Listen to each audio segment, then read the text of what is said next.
छात्र, आप सबके लिए स्वागत है। देखिए छात्र, आपको जो कीर्तन जो संत जो है उसका नाम बताइए।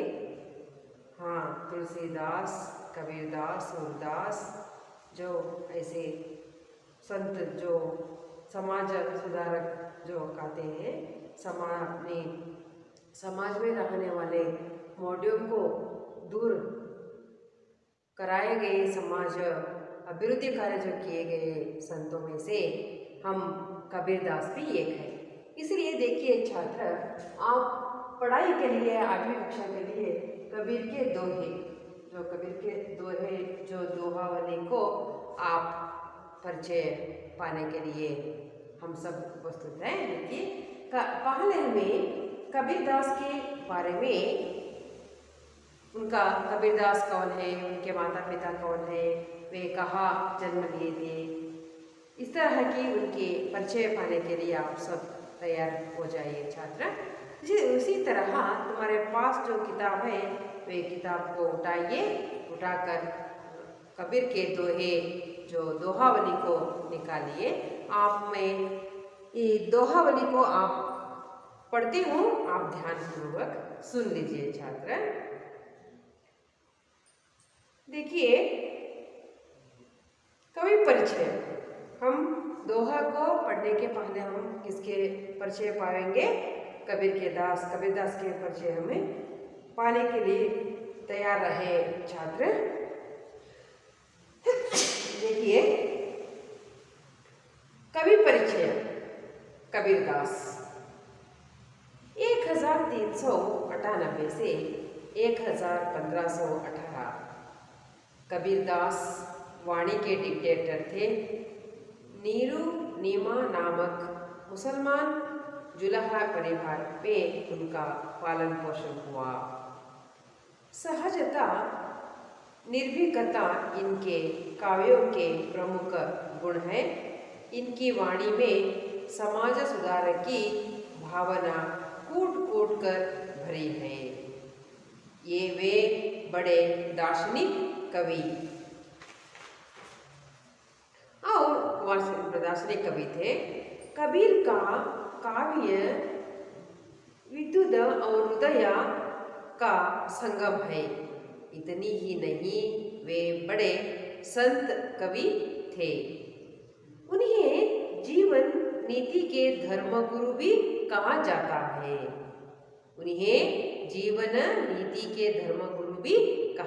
है।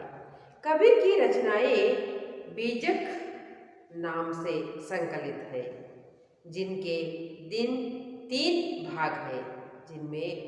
भाग है, साकी, सबदा और रमैनी। ये तीन जो उनके बीजक जो संकलित रचना है, उनमें 3 भेद इस तरह के होते हैं। देखिए छात्र, देखिए कबीर के दोहे। कबीरदास वाणी के डिक्टेटर थे। कबीरदास जो है वाणी के डिक्टेटर थे। अपने वाणी में ही उनकी अपनी जो आवाज़ जो बोलते हैं, वो अपनी वाणी में भी वे क्या कर रहे थे, जो सुधारण करने की प्रवृत्ति उन्हें वाणी से ही जो लिखने में से उन्हें जो अपनी प्रचार करने के लिए चलते हैं, उसमें ही उनके बहुत सारे अंश भर रहा था छात्र। इसलिए उन्हें वाणी के डिक्टेटर कहते हैं। नीरू और नीमा नामक एक मुसलमान जुलाहे परिवार में उनका पालन पोषण हुआ। एक मुसलमान जो परिवार में ही उनका पालन, वो मुसलमान जो मछली पकड़ने का काम करते थे, इसलिए उनका घर में ही जो कबीरदास के पालन पोषण हुआ। ये वो दंपति, नीरू और नीमा नामक दंपति ने कबीरदास को क्या किया? पालन पोषण किया। सहजता सहजता, निर्भीकता इनके काव्यों के प्रमुख गुण हैं। सहजता और निर्भीकता, सहज रहने वाले जो यथास्थित, जो कैसी ही जो पर्यावरण रहता है, कैसे ही वातावरण रहते हैं, उसी जैसे ही सहजता माने रहने वाले अंशों को वे अपना कर अपनी जो लिखने की क्रिया या बोलने की क्रिया को उन्हें अवलंबित करते थे, इसलिए उन्हें कहते हैं सहजता। सहजता से रहते थे, उनमें जो दूसरे जो जाते हैं वहाँ पे रहने वाले लोगों के साथ, वहाँ के रहने वाले पर्यावरण के साथ वे क्या होते थे, वे वहाँ पर ही शामिल होकर उन्हें ही कार्य अच्छी तरह कार्य करके आते थे। निर्भीकता, उनमें भय नहीं था, किसको भी भय उनको नहीं था। जो जैसे रहना वैसे ही कहने वाले को भय नहीं होता है ना। आप जो झूठ बोलते हैं उनको भय रहता है, झूठ सत्य बोलते हैं उनको भय नहीं रहता है। इस तरह की सिद्धांत जो कबीरदास के जीवन में थी, इसलिए निर्भीकता इनके काव्यों के प्रमुख गुण है। निर्भीकता अंश इनके काव्यों में भरा हुआ है छात्र, प्रमुख गुण है उनमें। इनकी वाणी में समाज सुधार की भावना, जो उन्हें बोलते हैं वाणी, जो हमें जो ध्वनि होती है उन्हें वो बोलते हैं वाक्यों को या अपनी बातों को बोलते हैं, वो बोलने की बातों में जो वाणी जो होती है उनमें क्या अंश रहती थी, समाज सुधार करने के अंश कैसी रहती थी। देखिए छात्र, कूट कूट कर भरी रहती थी, कूट कूट कर भरी रहती थी। क्यों है कूट कूट कर भरी रहना?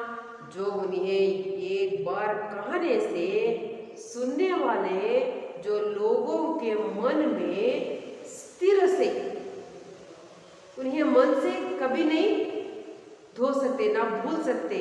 इसी तरह उनके भावना जो कूट कूट भरी रहती थी, जो बार बार कहा कर उनके समाज को अच्छी तरह सुधार करने का गुण जो कबीरदास की वाणी में रहती थी, गुण भरी थी। वे बड़े दार्शनिक कवि थे, ये बहुत दार्शनिक कवि थे। जो दूसरे जो कवियों से जो तुलना करते हैं तो एक कवि सामने ही वे क्या कार्य करते हैं लोगों को समाज के लिए दर्शाते थे, इसलिए उन्हें दार्शनिक कवि कहते हैं। कबीर का काव्य बुद्धि और हृदय का संगम है। जो कबीरदास के काव्यों में कौन सी अंश जो भरी रहती है छात्र, देखिए कबीरदास के काव्यों में बुद्धि, अच्छी जो भावना या हृदय संगम, जो उनमें सीखने का गुण, हमारे जीवन में अपनाने का गुण, या उन्हें कहने वाला जो एक एक वाणी भी जो हृदय स्पर्श करने वाली, हृदय स्पर्श जो सुलभ से ही सभी लोगों को समझ पाने की, वे समझ लेने का तरीका उनकी काव्यों में बजो भरा रहता था। इसलिए कहते हैं, देखिए उनके काव्यों में बुद्धि और हृदय संगम था, हृदय संगम था। हृदय चूने का जो अंश उनके काव्यों में भरी रहती थी। इतना ही नहीं, बड़े संत कवि थे। उन्हें किस तरह के कवि थे? बड़े संत कवि थे। उन्हें जो संत कवि कहते थे उन्हें जीवन नीति के धर्म गुरु भी कहते थे। जीवन का नीति सिखाने वाले एक धर्म गुरु भी उन्हें कहते थे। जीवन नीति, जीवन कैसे, अपना जीवन कैसे ही हमें अपना जीवन कैसे हमें बिताना है, किस तरह की अपने जीवन में रहना है, हम किस तरह की कार्य करना है, ये सब का गुण जो उनकी काव्यों में ही भरा जाती थी, जो इसलिए उन्हें जीने का, जीवन में बढ़ने का तरीका सिखाने वाले कवि भी उन्हें कहते थे, धर्मगुरु भी उन्हें कहते थे। कि क्यों सभी धर्म के लोगों को ये इस तरह के जीवन के पाठ सिखाने वाले धर्मगुरु के नाम से ये प्रसिद्ध हुए। देखिए, इतना ही नहीं, कबीर की रचनाएं, कबीर जो रचना किया है बीजक नाम के संकलित है, बीजक नाम के एक संकलित है, उन्हें रचना किया संकलित है, जिनके 3 भाग हैं। जिनमें कितने भाग है? 3 भाग है। जो वो एक रचना किया है उनका नाम क्या है? बीजक नाम का एक संकलित को उन्हें रचना किया है। उनमें जो है 3 भाग में बांटा हुआ है। कितने भाग में? 3 भाग में उन्हें बांटा हुआ है। जो पहला होता है साकी, साकी के रूप में जो उन्हें रचना किया है, और शब्द के रूप में, किस शब्दों के रूप में उन्हें रचना किया है? रामायणी नामक, ये 3 नाम उन्हें दिया है। 3 नामों से उन्हें 3 नामों का संकलित रचियात किया हुआ रचना में भरा हुआ है छात्र। देखिए, जो कबीरदास के रचियात बीजक जो संकलित में कितने भाग है? 3 भाग है। और कौन कौन है? इसका प्रश्न का उत्तर यहाँ पर तुम्हें मिल गया ना। देखिए छात्र, सबको कबीरदास की परिचय जो समझ में आया ना, कबीरदास कैसे संत थे, किसके गुरु थे, और उनके माता पिता, उनके किस घर में उनका पालन पोषण हुआ है ना। ये सब अंश को आपको समझ पाए हैं ना। आप जो हमें किसके ओर चलेंगे? दोहे के ओर चलेंगे। देखिए छात्र, तुम इस दोहे से जो क्या क्या सीखते हैं? अच्छे गुण, स्वभाव से मनुष्य को माना और सम्मान की प्रवृत्तियां होती है। बुराई से परस्पर स्नेह भाव बढ़ा नहीं सकता है। हम बुराई से, हम हमारे अंदर जो बुरा गुण होता तो हमें परस्पर दूसरों के सहयोग में परस्पर संबंध नहीं रहता है। इसका गुण जो सीखते हैं। और अपनी वाणी में, वचन में, आप बोलते हुए वाणी में आपका मन कैसे रहना चाहिए, अपनी बोलने वाली वाणी कैसे रहना चाहिए, और अपनी जो किया हुआ कार्य, पवित्र कार्य, हमें किस तरह कार्य करना है, पवित्र कार्य कैसे करना है, ये सब भगवान की भक्ति कैसे रहना है, भगवान पर भक्ति कैसे रहना है, ये सब गुण को आप इस दोहे से आप सीख पाते हैं छात्र। देखिए, पहला जो कबीरदास रचियात जो पहला दोहा इस तरह है। मैं दोहे पढ़ती हूँ, आप ध्यानपूर्वक सुनिए। बाद में आप उनके अर्थ जो समझाती हूँ आप सुनिए छात्र, ध्यानपूर्वक सुनिए और दोहे के ओर ध्यान दीजिए। ऐसी बानी बोलिए मन का आप होए, औरों को शीतल करे आप शीतल होए। सच बराबर ताप नहीं, झूठ बराबर पाप, जाके हृदय सच है ताके हृदय आप। देखिए छात्र, आज हमें ये 2 जो पंक्तियां होती है, 2 पंक्तियों को दोहे कहते हैं। इसी तरह 4 पंक्तियां जो होती है इसके बारे में ही समझ पाए। आज इतना ही बस है छात्र। देखिए, कबीरदास गा रहे हैं, क्या गा रहे हैं? देखिए, दोहे में पहला जो दोहा जो होता है उसमें क्या कह रहे? ऐसी बानी बोलिए मन का आप खोए। ऐसी बानी बोलिए, तुम्हें कैसे बानी बोलना है? तुम्हें जो ऐसी, इस तरह की बानी, इसका अर्थ होता है वाणी, जो धुनी देखिए वाणी इसका अर्थ होता है वाणी।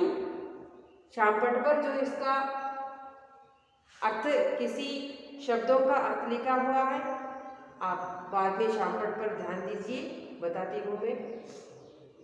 देखिए छात्र ऐसी बानी बोलिए, ऐसी बानी बोलिए मन का आप खोए। आप बोलते हैं वाणी वचन जो बोलते हैं, अपनी ध्वनि जो आती है अपने मुंह से, वे कैसा होना चाहिए? दूसरों का मन को क्या करना होगा? संतोष रखना होगा। उनको हम बोलने वाले वाणियों से दूसरों को क्या नहीं होगा? अवमानित ना होना चाहिए, उसको तंग नहीं करना चाहिए। ऐसी बोली हमारा रहना चाहिए। बोली में मीठा का भाव रहना चाहिए। इसलिए ऐसी बानी बोलिए मन का आप खोए। दूसरों को मन को नहीं, दूसरों को हमें तंग नहीं करना, दूसरों को मन को दुख नहीं पहुंचाना चाहिए। अपनी बोलने वाली बोली कैसी रहना चाहिए? औरों को शीतल करे आप शीतल हुए। औरों को दूसरों को जो है शीतल करे। अपनी बोलने वाली वाणियों से दूसरों को क्या रहना चाहिए? संतोष मिलना चाहिए। उनका जो कष्ट जो अपने पास जो कहते हैं, उनके कष्ट का परिहार जो है, हमें उनका मन ठंड रखना चाहिए, समाधान होना चाहिए। अपनी बोली से, अपने बोलने वाले वचनों से, वाणियों से उनका मन, जो दूसरों का मन जो होता है, कैसे रखना चाहिए? उनका मन बहुत खुश रहना चाहिए। अपनी वाणियों से उसको आनंद मिलना चाहिए, अपने कहने वाली बातों से। औरों को शीतल है, इसलिए क्या कहते हैं हम और उनको भी हम बोलने से संतोष मिलता है, आनंद मिलता है, कष्ट जो परिहार समाधान होता है, और हमको भी क्या होती है? समाधान रहना चाहिए।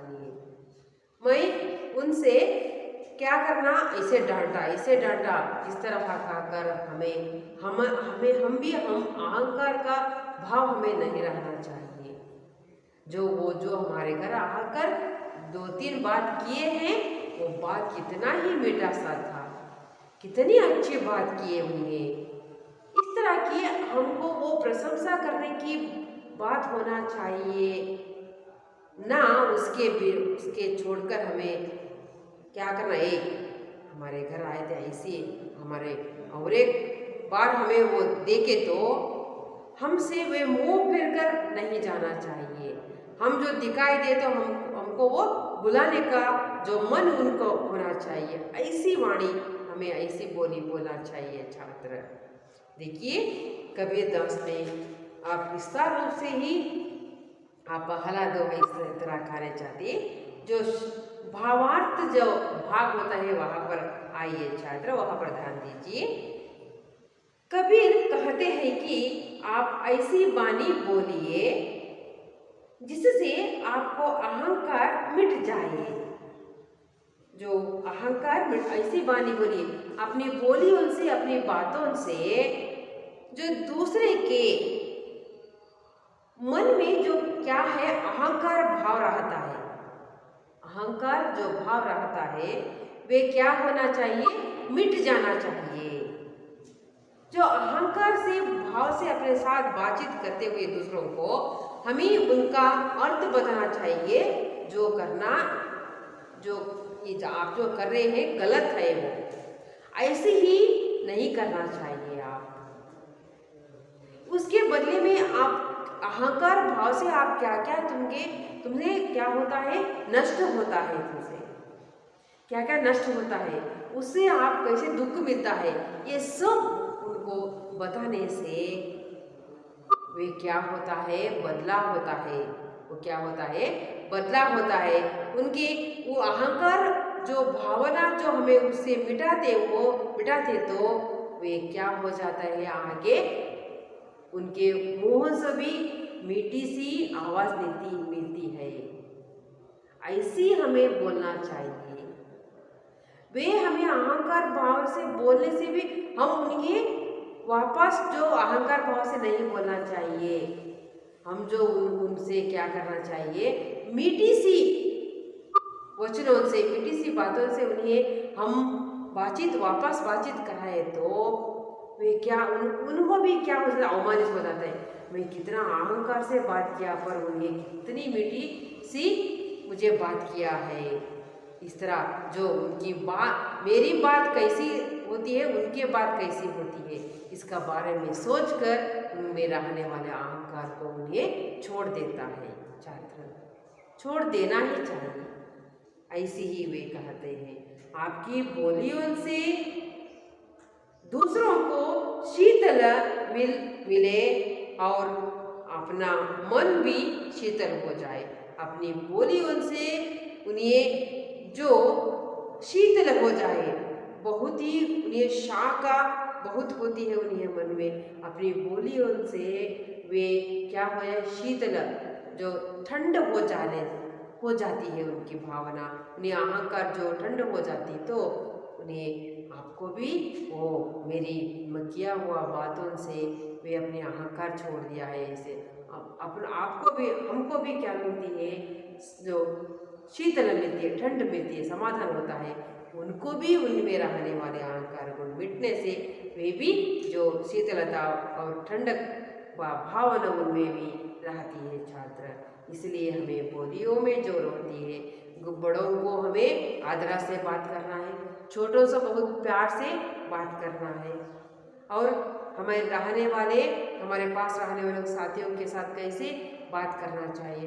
परस्पर हम सब मिलकर जो हमसे एक है, हम एक कक्षा के छात्र हैं, इस तरह की भावना रहना चाहिए।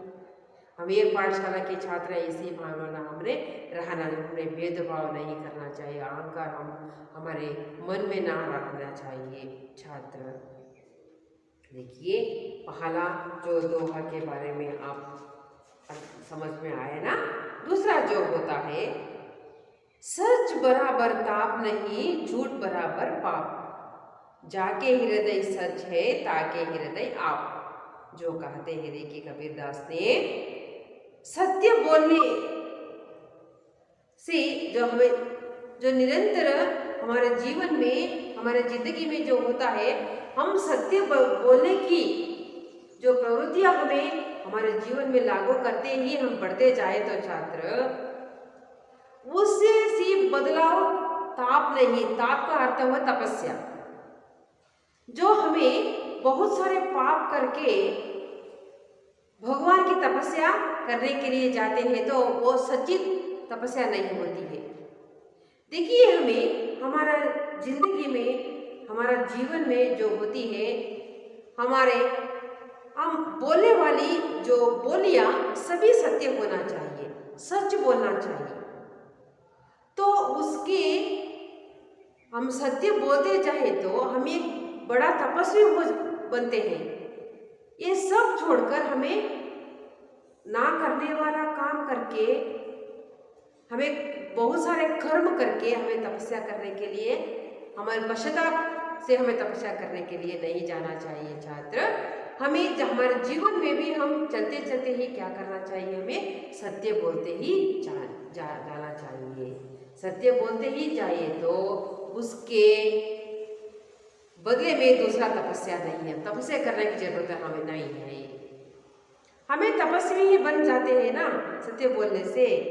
देखिए, इस तरह कहने के लिए भी चाहते हैं, झूठ बराबर है। जो झूठ बोलते हैं, झूठ बोलने से दूसरा पाप नहीं है। झूठ बोलते तो वो बड़ा पाप हो जाता है, इसलिए हमें झूठ नहीं बोलना चाहिए। जाके हृदय साच है ताके हृदय आप जो ऐसे ही रह जाने से हमें क्या मिलती है, हम जिसके तरह वैसे ही रहने से हमें अच्छा जो भावना हमें मिलती है, हमारा जीवन का स्तर बढ़ता जाता है, हमें भी बढ़ते जाते हैं, हम सब सोचने की तरीका सभी अच्छी हो जाती है। इसलिए जो कबीरदास ने कहते हैं, देखिए, सच बराबर ताप नहीं, झूठ बराबर पाप, जाके हृदय सच है, ताके हृदय आप। देखिए इसका और एक विस्तृत रूप उन्हें बता रहे हैं। देखिए दूसरा जो दोहा का होता है, जो सत्यवादी है अर्थात जो सच बोलने वाले हैं, जिनका व्यवहार भी सही होती है, उसका चरित्र भी नेक होती है। भगवान भी ऐसी लोगों को अपनाते हैं, भगवान ऐसे लोगों को ही अपनाते हैं। देखिए छात्र कितना अच्छी बात है। जो सत्यवादी है या सच बोलने वाला है, जिनका व्यवहार सही होता तो, उसका चरित्र सही होता तो, नेक रास्ते पर सत्य की राह पर भगवान ऐसी लोगों को ही अपनाता है। भगवान अपने ऐसे लोगों को अपने पास रख लेता है। ऐसे लोगों को क्या करता है, भगवान अपने पास ही रह लेता है, अपने पास उन्हें रह लेता है, अपने पास बुला लेता है उनके। ये इसका अर्थ कबीर दास कहते हैं, सच्चाई के बारे में इस तरह कहने के लिए वो चाहते हैं, सत्य बोले के सम्मान दूसरी कोई तपस्या नहीं। सत्य बोलने से दूसरी कोई तपस्या नहीं। मैं जो बताया ना पहले, वही भी ऐसे कहने चल रहे हैं। देखिए छात्र, तपस्या नहीं, साधन भी नहीं, जिसके जिसके विरुद्ध, सत्य के विरुद्ध जो हमें झूठी बोलने या झूठ व्यवहार से बढ़कर कोई पाप या बुरा कर्म नहीं है, जिसके दिल में सच्चाई होती है, जो हमेशा सच बोलता है, सही मार्ग पर चलता है, भगवान भी उसके हृदय में निवास करता है। देखिए छात्र, सत्य बोलने के समान दूसरी कोई तपस्या नहीं है ना? साधन भी नहीं है, जिसके विरोध, सत्य के विरोध जो झूठ बोलने से हमें हमारा व्यवहार जो झूठ हो जाता, तो हमें उसके बढ़कर दूसरा ही पाप हमें नहीं किया, ऐसा समझना चाहिए। झूठ बोलते जाए तो हमारे जीवन में हम पाप करते ही जा रहे हैं, ऐसा ही समझना चाहिए। सत्य बोलते जाए तो हमारे जीवन में हम अच्छे कार्य करते जा रहे हैं, ऐसा ही समझ लेना चाहिए। इसी देखिए कहते हैं, जिसके दिल में सच्चाई होती है, जो लोगों के, इंसान के जो दिल में, अपने हृदय में जो सच्चाई होती है, जो हमेशा सच बोलता रहता है, हमेशा उन्हें क्या बोलता रहता है, सच बोलता रहता है, सही मार्ग पर चलता रहता है, उन्हें सही मार्ग पर ही चलता रहता है। हमें कहते हैं सत्यमेव जयते, सत्य रहता है वे विजय होता है ना। इसी तरह देखिए, इसका दिल में जो सच्चाई रहता है, वे हमेशा